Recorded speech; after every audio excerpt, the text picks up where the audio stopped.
All right, so welcome everyone to our Leadership Academy Communities of Practice. We're excited to have our two presenters today, Dr. Robert Stevens and Dr. Erica Wondolowski. I hope I said that right. Great. Before we get started, we're going to have introductions, and we usually go state by state. So we're going to ask people to unmute, and so we can do our roll call and see who's on the line today.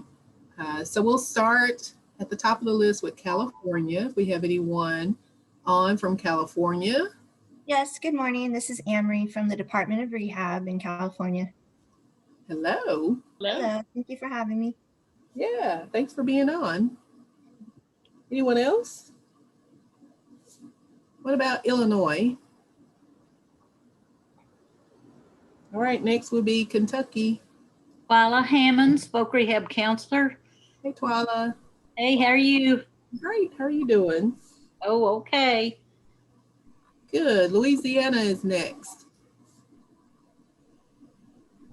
I'm here, Susan Flowers from Project D3 at Southern University. Hello, Dr. Susan. Good to have you on. Hey, good to be here. Anyone else from Louisiana?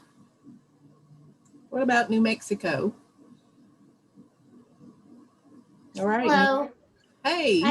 Hi. I'm from New Mexico. I work with HopeWorks. Thanks for being on. Thank you. All right, North Carolina. Next would be Oregon. I'm sorry, I had to unmute. This is Cheryl Dodson from North Carolina, Services for the Blind. Hello. Hey, Cheryl. Thanks for being on today. You're welcome. All right, Oregon is next. All right, South Carolina. And finally would be Virginia. Good afternoon, everyone. Johannes Goodrich, DARS, Southampton Roads Division. Hey, Johannes. Good to see you. Likewise. Anyone else that's on? Maybe a partner? Not hearing any. Well, we want to say thank you all for being on. I know we're coming to the end of our Communities of Practice. One more meeting in December. So we appreciate you taking time out today to be with us. I want to turn the presentation over to our two presenters, who I want to say thank you for joining us today and presenting this discussion on the development of an LGBTQ plus knowledge repository for rehab counselors and educators, Dr. Robert Stevens and Dr. Erica Wondolowski from Arkansas Tech University in Russellville. So we'll turn it over to you. Thank you. All right, thanks so much. So welcome everyone. We're glad to be with you today. I'm Dr. Robert Stevens, and my colleague, I'll let her say hi too before we get started. Hi, Dr. Erica Wondolowski. All right, so we're going to talk to you about a project that we've been working on of developing a repository for rehab counselors and even counselors in general, if they want to use it, of how to work with clients that identify as LGBTQ plus, and most likely also have the identity as a person with a disability as well. So if we can go to the next slide. Trying. Okay. Yep, there we go. There we go. So these are some of our goals. We're going to hit as many as we can because I know we have about an hour with you all. And so if you have questions as we're going through, please feel free to ask us either through the chat function or however. Robin, how do y'all usually do questions? Do you save them for the end, or do you just, is it up to the presenters? Totally up to you, but they're welcome to use the chat function.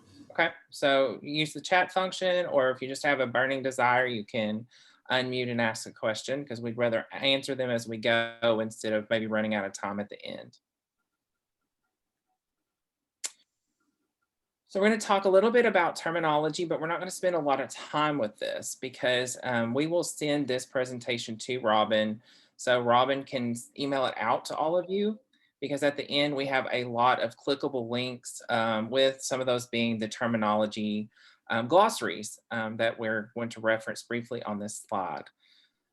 So one of the important things about LGBTQ plus terminology is making sure that we're aware of the identities that our clients identify as.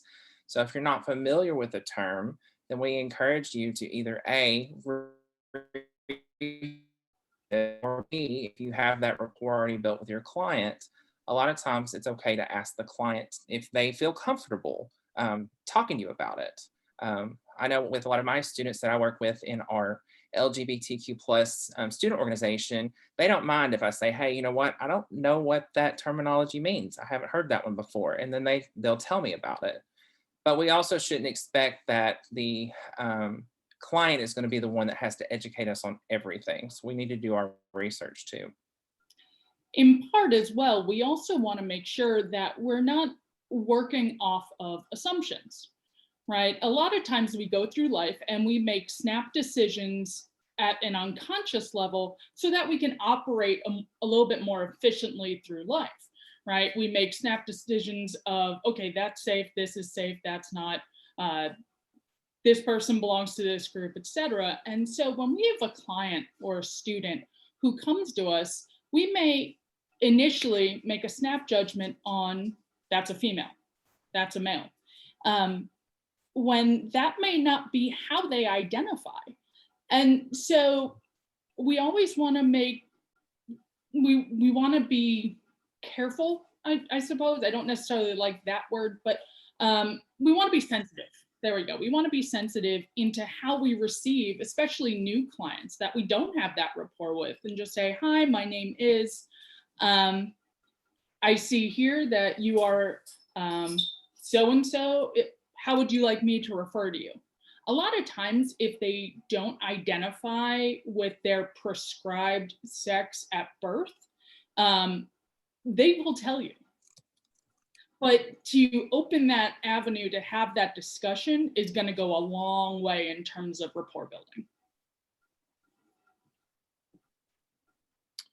So there's several different diagrams or representations like this gender unicorn that you can find on the internet.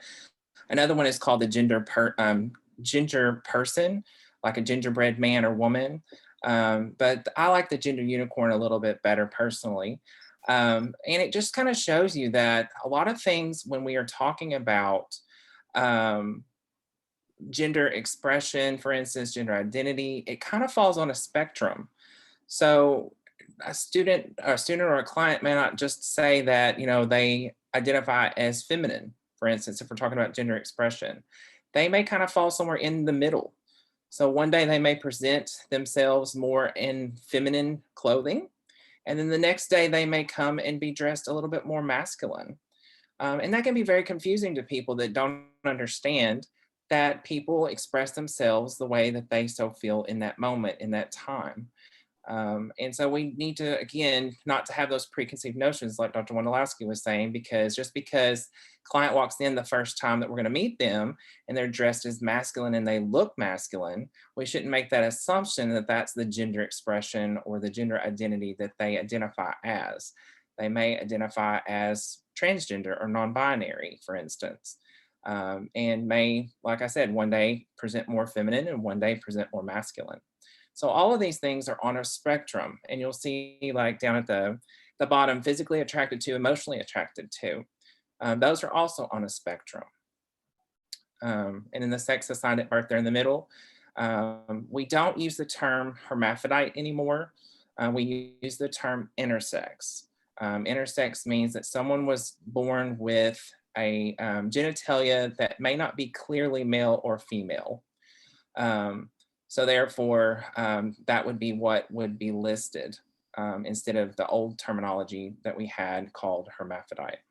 Anything you want to add, Dr. Wondolowski? No, I think you nailed it. And Robin put something in the chat that's really great. She said, ask your client, how would you like for me to identify, or how do you identify, so I can make sure that it's correct in the chart and that I identify, or that I address you as you want to be addressed. And pronouns are very important too. And if you notice, I don't know if you can tell, but I added my pronouns behind my name here in this Zoom presentation. And that's an easy way to let your clients, let your students know that you're knowledgeable about pronouns usage. There's a day in, I think it's in October, I should have looked that up. It's called International Pronouns Day. And our diversity inclusion office at Arkansas Tech University usually does a presentation on that every year, just to bring awareness that not everyone may use the traditional pronouns that are stereotypically assigned to people. So for me, I am a male, so therefore I use the he, him, and his pronouns. But I have students that are transgender or non-binary, and they use they, them, and their, or maybe some other version of that, where it's not that they're two people, but they don't identify with the he or the she pronoun. So therefore they use the they pronoun. So it's more comfortable for them instead of being put in a box that they don't want to be put in. One other thing that I think is important to take note of here is that you heard Dr. Stevens say, I am male, and so I use he, him, his. Not only is he male, because male is in terms of your sex. Sex is the actual bits that you're born with, right? They're the physical manifestations. And so gender is more of a psychological regard of how you identify, right? So while Dr. Stevens may be male sex at birth, right, he may not identify as male gender. And so it's important that even if we understand the sex, that we also have an understanding of the gender that the client or the individual identifies as well, because they might not match. And that's where the staying away from assumptions kind of begins, is because we tend to assume born a male, feel a male, and that's not necessarily the case with this particular community. Right. We have another question in the chat. I'm just going to be monitoring that, if that's okay with you, Dr. Wondolowski, as we go through. Yeah. Go ahead and address them while we have them. The question was, what is the difference between non-binary and intersex? So non-binary is an umbrella term that just allows somebody to identify as they're not really sure, either they're not really sure what their gender is or how they want to express that. So they may use that term just in the beginning of while they're trying to figure out who they are and how they want to express themselves to the world. Or it may just be that, again, one day they feel more masculine, so they're going to dress more masculine. And the next day they may feel more feminine. They may want to express their way that way.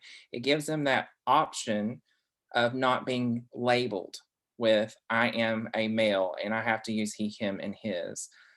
So it just kind of gives more freedom. So just because someone is transgender doesn't necessarily mean that they also identify as non-binary. And that can get really confusing for people because these terms can get there's a lot of terms, there's a lot of stuff to kind of sort out.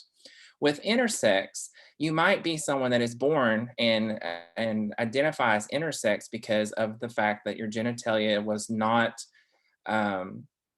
exactly the biological blueprint that would 100% classify you as male or female.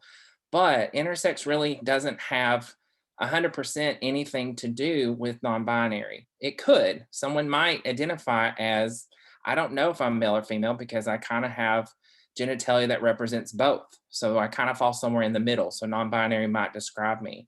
But there are some people that identify as intersex and they identify as a male or they identify strictly as a female. So therefore they wouldn't necessarily be under that non-binary umbrella if they have clearly said, well, I identify as male and I go by he, him, and his. So you want to add anything, Dr. Wondolowski? For example, and I apologize to the men on this call for what I'm about to say, but what many people don't realize is that when a male child is born, if the external genitalia is not of a certain size, they actually position the parents to decide whether they would like this child to be male or female, and they proceed accordingly. So you may have been born male, parents, because of that genitalia not meeting a certain requirement, have chosen, okay, you know what, we're just going to go with female. And so therefore, you might be constructed to have a vagina, but also have testes that need to be addressed during puberty when they actually begin to drop. And so there's this duality of biological components in intersex. And then, like what Dr. Stevens was saying, in terms of non-binary, it's this spectrum of how you identify and how you identify on a given day, which can shift. Now, that's not to be confused with myself, Dr. Wondolowski. I identify as female, but I'll tell you, I hate dresses. You will never find me in a dress unless it's a funeral, a wedding, and probably not even then. And so, do I tend to dress a little bit more tomboyish? Yes, but I still cognitively conceptualize myself as female. And there's a big debate, especially in the intersex community, of should parents make that decision for a child when they're a newborn, because usually right after birth, the doctor will say, look, your child has very ambiguous genitalia of both sexes. Do you want to make the decision now and we can go ahead and have corrective surgery, or should we wait until later, until the child starts to express themselves? And so some people in the intersex community feel like that they should wait until the child starts to express themselves before that corrective surgery is done. The debate with that is, though, is the child going to be bullied and treated differently if other children that have typical genitalia happen to see that child in the restroom, for instance, and then make fun of that child? So there's a huge debate on that right now. But a lot of times parents make that decision not too long after birth of, well, yeah, there's a penis, but there's also an opening that looks like it might be a vagina. I can't imagine the decision making that would be on new parents of having to make that decision for their child. So again, and one of the glossaries of terms has videos attached to it, and one of the videos is about intersex. So I encourage you to look at that resource after we can get it to Robin, and Robin can email it out, so you can hear some of the individual stories of how it was growing up as intersex and realizing that I'm not typical. I'm me. It's cool that I'm me, and I accept the fact that I'm intersexed, but I can't believe my parents made that decision so early.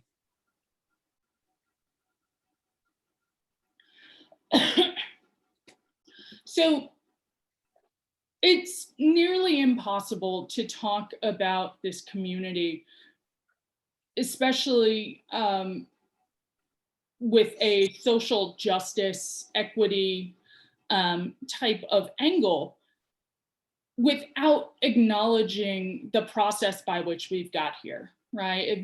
It would be like speaking about individuals who identify as Black or African American without discussing civil rights. And so we wanted to walk you through a couple of the major historical items. And please, if you have any questions about this, let us know. But before I even begin going through these highlights, I want you to look at the first date, 1969. And I want you to think back to yourself, like, where were you in 1969? Now, I'll tell you, I wasn't around. My father was born in 56, so he was around. But some of you may have been alive and kicking during this time. So realizing that these rights, these laws and legislations that we're about to go through, that they've only occurred within a single lifetime, I think can be very powerful. Okay, so we kick it off in '69 with these riots at the Stonewall Inn. And the Stonewall Inn was on Christopher Street in New York City. And so these riots, because the police were pretty much hyper-focusing on these secret underground communities of people who identified as LGBTQ+. And Stonewall was one of those, if you think of speakeasies, it was like a speakeasy for the LGBTQ+ community. So the police kept raiding over and over. And finally they were like, no more.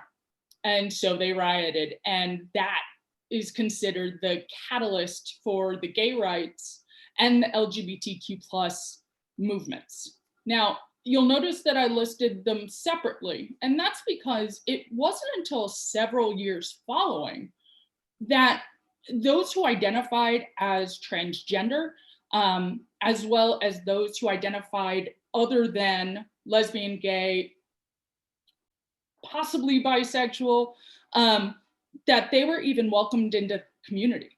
As we see within other communities, such as disability, there starts to become this hierarchy within itself. And we saw that especially early on with the LGBTQ+ community. About 4 years later, we get Lambda Legal, which is one of the first advocacy groups for this community that's still having great influence and effect today, legally, but also in terms of getting people together in different activist kind of capacities. 5 years later, we saw the creation of the first gay pride flag. A lot of us commonly now will acknowledge the rainbow flag as the gay pride flag. And what's not realized is that each of those colors has a meaning. So healing, harmony, spirit, they all stand for something. Since that time, we've actually seen several different types of derivations come about. There's a transgender pride flag, there's a bisexual pride flag, and they all have different colors and shapes associated with them. 10 years after the gay rights movement kicked off, we saw the National March on Washington, and it is the first of its kind, where people from all over who identified with this community finally marched on Washington and said, you know what, we deserve rights too. We deserve to at least be respected. We are human beings, and they wanted to make that known in a large way. But it wasn't until 1982, right? So what's that, 13 years after the beginning, that Wisconsin becomes the first state to say that discriminating against somebody based on their sexual orientation is wrong and it's illegal. Now, that's not to say that it still didn't occur, right? And we know that when laws first go into effect, that oftentimes it takes some time to get with the program. So while that was great, it wasn't until 1985 that we saw this National Hate Crime Sentencing Enhancement Act being passed. And so this made it a protected characteristic. And by it, I mean sexual orientation. So we know protected characteristics to be age, disability status, which actually came later, I believe, than this. Things like that. Now sexual orientation was also included in that list.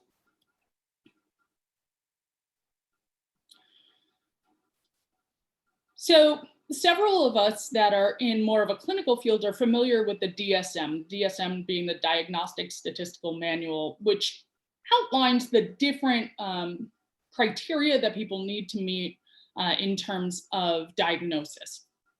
These are more or less psychological, psychiatric diagnoses. Now, back in 1952, when the first DSM was written, the DSM-1, I guess, homosexuality in and of itself was listed as a pathology, as a something to be cured, because we're working from this medical model that if you have a diagnosis, it needs to be fixed. Now in 1973, now remember 69 kicked off the movement. 1973, we see sexual orientation disturbance. So we removed homosexuality, that's gone, but now it's sexual orientation disturbance, because it was becoming more well known that it wasn't just homosexuality that was a sexual orientation, right? We had bisexuality, we had asexuality, things like that. And so any type of deviance from heterosexuality is now covered in this sexual orientation disturbance. In 1980, we see ego dystonic homosexuality, and that's what's finally removed in 1987 with the DSM-3 TR. And so we saw this kind of transformation with how we worded things to become more palatable, if you will, but also to more broadly affect more people. I will say that the current DSM-5, continues to list gender dysphoria disorder, referring to individuals who, again, don't have a gender that they consider matching with their prescribed sex at birth. And so while we've made great headway in terms of sexual orientation, we need to be aware that the DSM still pathologizes gender identity. With the Price Waterhouse ruling, they established that gender identity, or gender stereotyping, was considered sex discrimination as caught in this, or as captured within the Civil Rights Act of '64. Okay, and so now it's saying not only is it a protected characteristic, now it's just straight out discrimination. Several years later, in the mid-90s, the Hate Crime Sentencing Act now starts to apply to gender expression. A year later, politically, we start to see more of a flip, where we see the Defense of Marriage Act. And what this says is that marriage is between a man and a woman, right? And so this was prohibitive on heterosexual activity between consenting adults, that it is now unconstitutional. And so what we also saw is that we had anti-sodomy laws in 13 states. So even between two consenting adults who identify as gay and male, if they were to have any type of intercourse, it would be considered illegal, and they could be arrested because of that. 4 years later, Vermont kicks back, and they're like, you know what, maybe it's not marriage, but we can at least give them civil unions, because you have to remember, partners, especially long-standing partners, they weren't even allowed into hospital rooms. They weren't allowed to have any types of rights in terms of adoption or children or insurance or things like that. And then in 2010, only 10 years ago, do we see this Dear Colleague letter come out, which outlines protection for students based on their gender identity. And this kind of is the catalyst for the unisex bathroom discussion. Dr. Matalassi, before you move forward, I want to say one thing about the gender expression still being in the DSM. Yes, please. I didn't want to interrupt you when you were in midstream there, but we did just see in 2020 that the proposed new ICD, I think it's 11, is actually removing gender identity disorder from the ICD.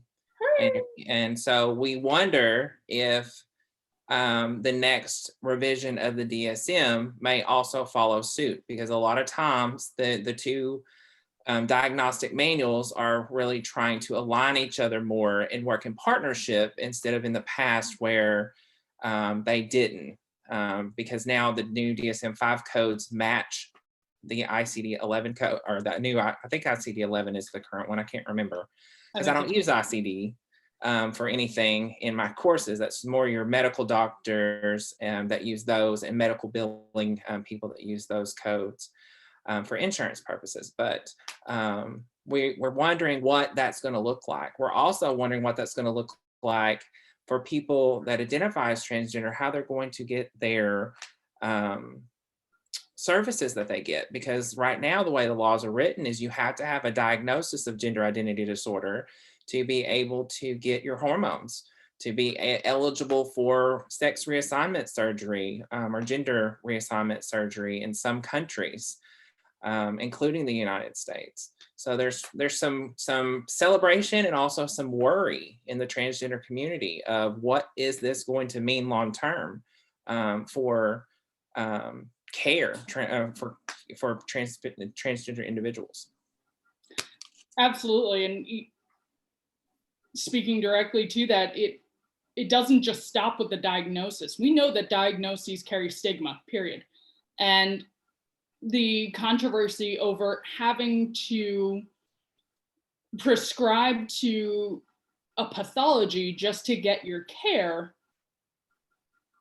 is a huge debate in the community, but also, okay, great, we've made some transformative progress with the ICD and hopefully the DSM, but are the insurance companies going to jump on?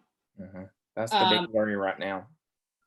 Because if they continue to say, you know what, no, you need this type of diagnosis, but it doesn't exist, where do we go from there? And we don't know. You know, that's beyond us in this presentation, but it's a definite concern. A lot of times when people think of care for individuals who identify as transgender, they assume we're talking about the surgical processes, but there is so much more care associated with these individuals. And Dr. Stevens mentioned one in hormone therapy, and that is not cheap. So, great point. One other thing I wanted to point out about the Dear Colleague letter that was passed in 2010 is that also this was later rescinded in 2017. So again, not to get political, I promised Robin we'd stay as bipartisan as possible, but you also need to consider who is in the presidency with each of these, because what you will tend to see, and this is really with civil rights of any particular group, is that it moves back and forth depending on the inclination and leaning of a given party, funding source, etc.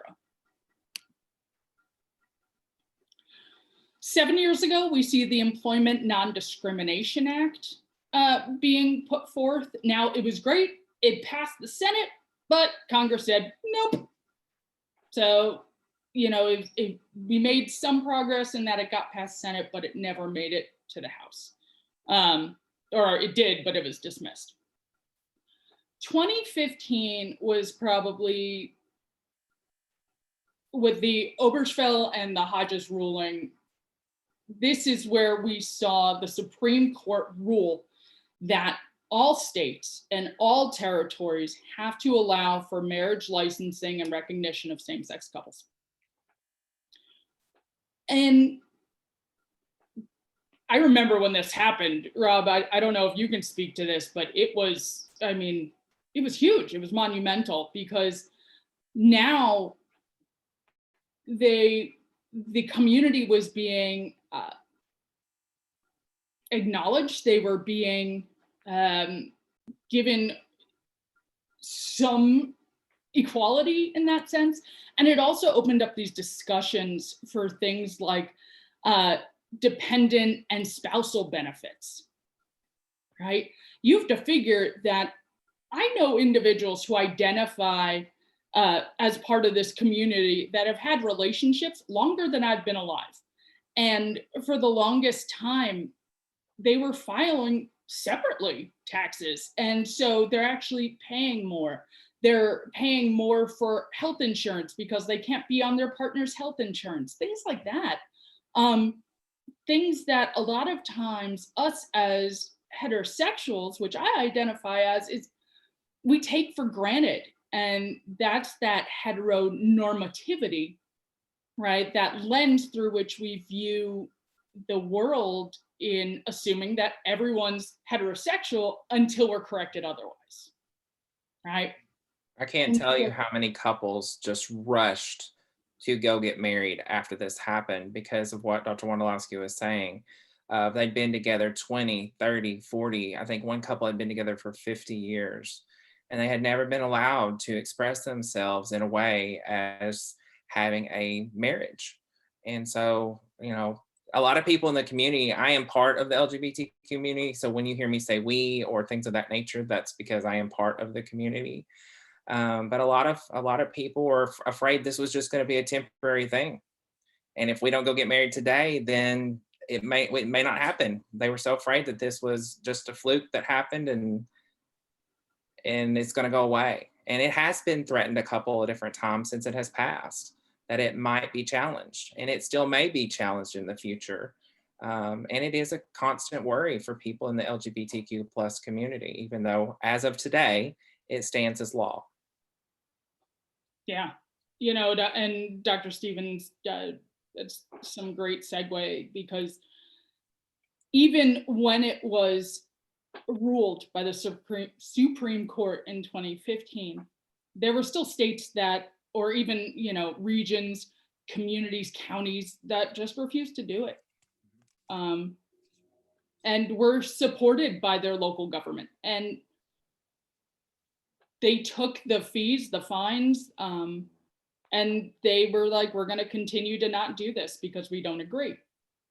And so one of the other things to consider when working with individuals who identify as part of this group is we're not all going to agree. We're not, you know, and you may be sitting there going through this presentation thinking, you know what, I don't agree. People choose to do this. I don't know why they choose to be gay or whatever, but it's their choice. And God made Adam and Eve, not Adam and Steve. And, you know, no. But the fact of the matter is that with the positions that we find ourselves in, with the different organizations for which you work, with the federal oversight, which, you know, the policies are going to change with every incoming president. We have to learn to work with each other, and we might not agree about everything. But one of the things that I always tell my diversity courses is, regardless of which community we're talking about, whether it be LGBT, Black or African American, Latinx, women, right? We don't have to agree. We don't have to endorse a particular community in order to respect them, right? At the very core, we're all human beings, and there's a basic level of respect that should be drawn from that and that alone. And everybody is entitled to that, right? But I'm not going to ask everybody who works with the LGBT plus community to go lead the next gay pride parade.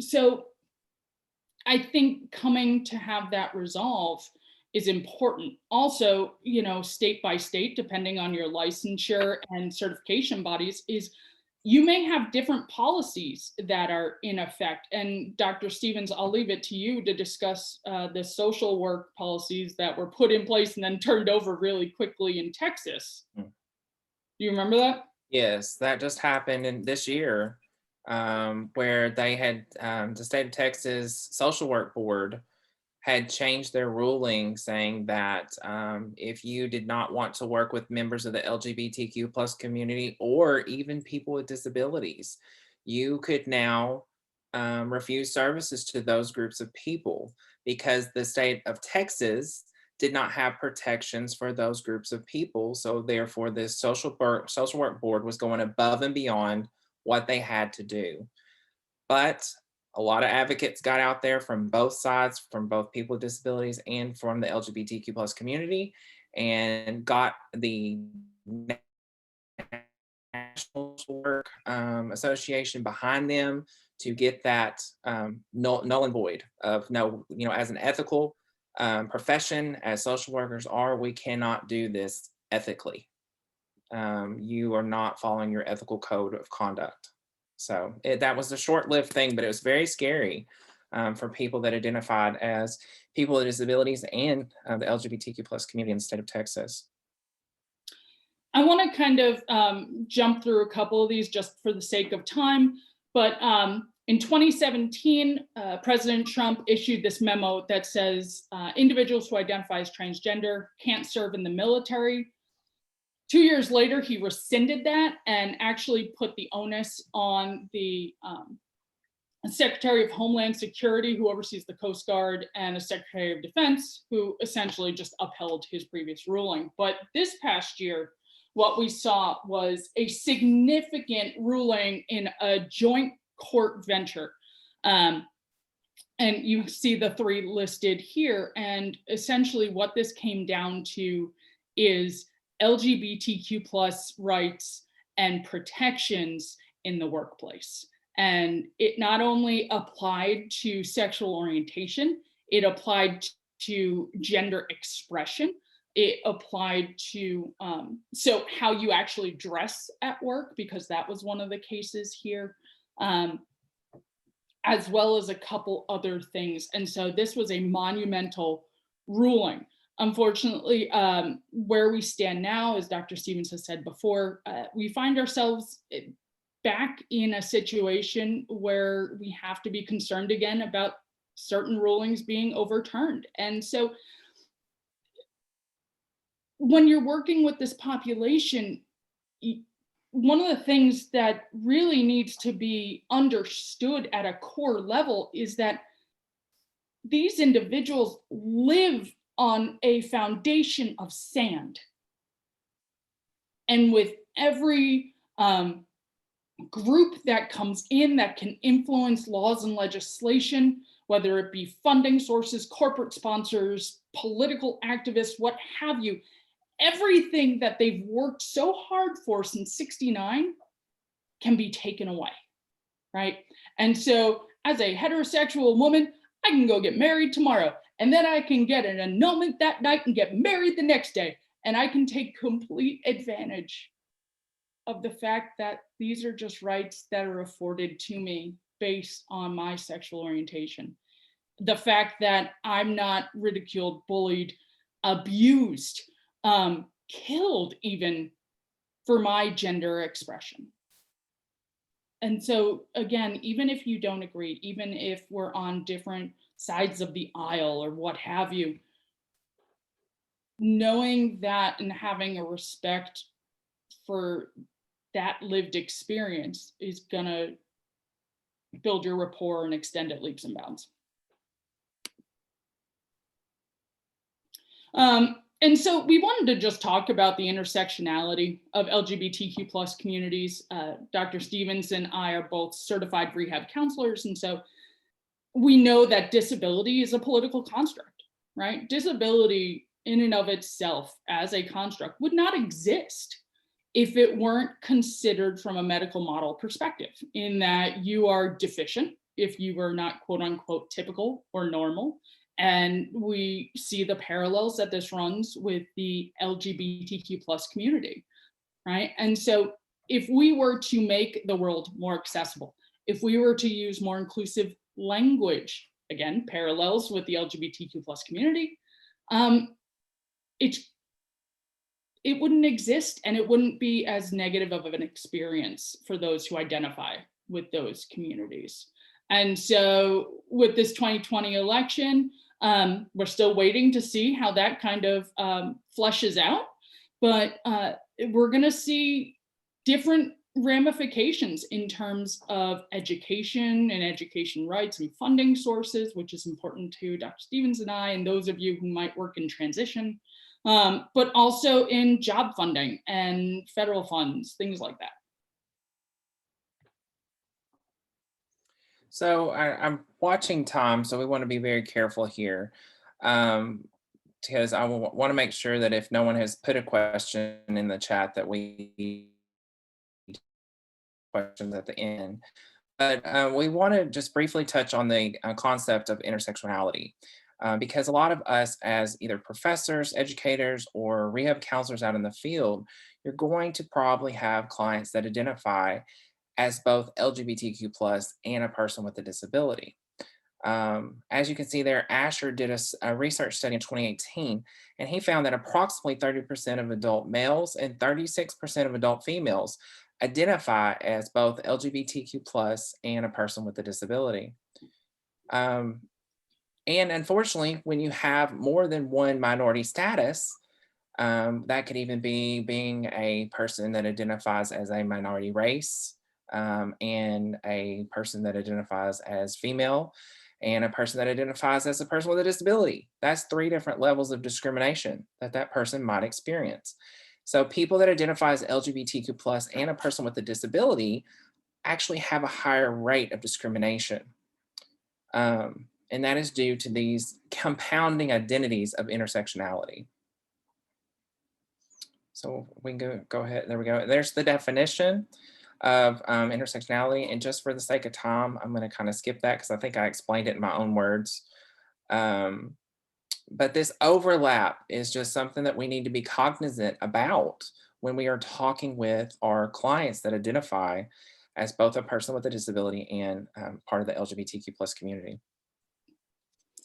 We definitely couldn't go through the rest of this presentation without acknowledging these different communities in the realm of COVID. And so this unequal access to the ever depleting resources. Here in Arkansas, we have 26% of our intensive care beds left.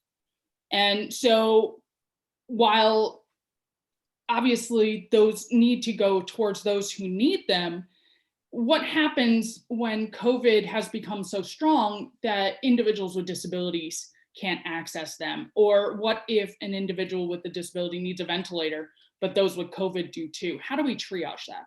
And the limited access or no access to independent living supports like in-home care, things like that. We're thinking about COVID transmission and exposure. Immunocompromised individuals are at increased risk, and a whole lot more. And the same thing goes when we look at the LGBTQ plus population in COVID-19. The Human Rights Campaign did a huge research study about how COVID-19 is specifically impacting individuals that identify as LGBTQ plus. And they found that a higher number of LGBTQ plus people work in a lot of the industry that is being affected the most: restaurants, and other hospitality, education. There was a very high number that identified as being educators, anywhere from K through 12, all the way up into higher education. So rates of unemployment and living in poverty is higher with the LGBTQ plus population. Youth sometimes are kicked out of their homes because of their coming out of the closet. So there's a higher rate of housing insecurity and homelessness in this population.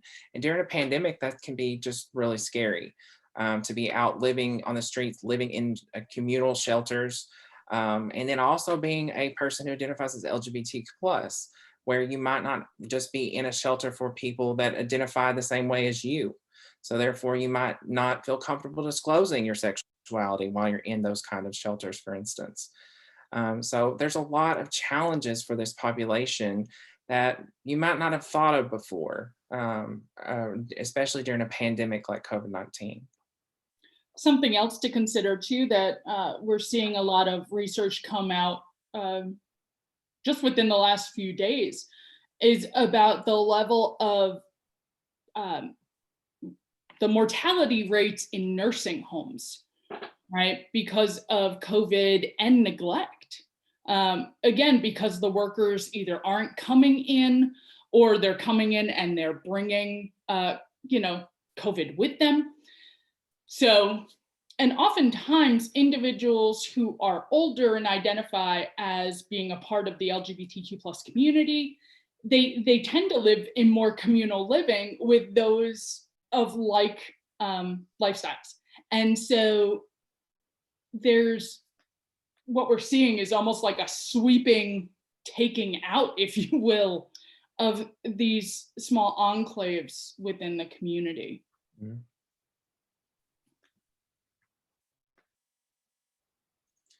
So the main reason why we started this project is it was born out of a conference presentation kind of like this, of that we really can't find anywhere in rehabilitation literature that there's anything like this. There's just this resource bank of information where a rehab counselor or a rehab educator could go and have a centralized location to find all this information that we've talked about in this presentation. So we have tasked it with ourselves and another colleague that worked on us with a journal article that's going to be coming out in JARC in early 2020 about this topic. And so we are trying to start this repository. So therefore, all rehab counselors from across the country will have a place to go and find information that is specific to people with disabilities and people who identify as LGBTQ+. And we're not elitist. We'll make it open to, other counselors and stuff. Definitely. Also, I think you meant to say 2021. Yes, I'm sorry, 2021. It's supposed to come out in either January or February 2021. So can we get out of 2020, please? Please. So if you have anything you would like to contribute, we have this clickable link. And like I said, I've emailed the presentation to Robin. We're still having some technical difficulties, so I'm going to get with her and figure that out. But she can send this out where you'll have this link if you have anything you would like to help contribute to the repository, and then also all the clickable links in the reference section of this presentation. And so the remainder of this presentation is just those links. So you have not only our citations, if you want to look at the different rulings and things like that. This is the article that will be coming out in 2021.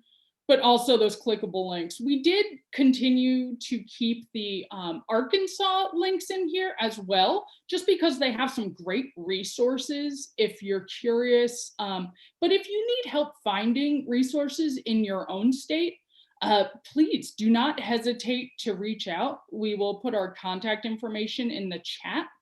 And we will definitely assist you as much as possible.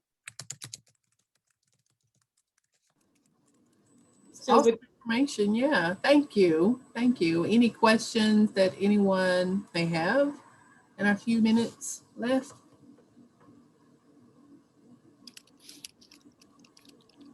So people should email you to get access to the repository when it comes out in January.